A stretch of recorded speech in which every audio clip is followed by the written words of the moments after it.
Welcome to Solvetic, your channel to always learn technology easily. Below in the description, you will find useful links we used in this video.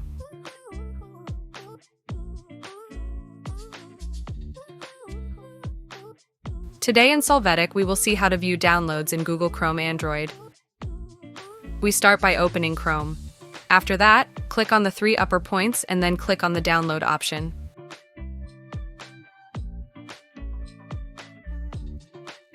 Here we can see the downloads made from the Chrome browser.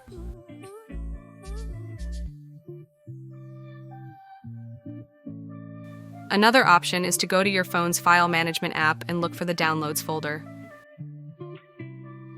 There you will find the files you have downloaded in Chrome as well. Hey, remember to subscribe Solvetic channel.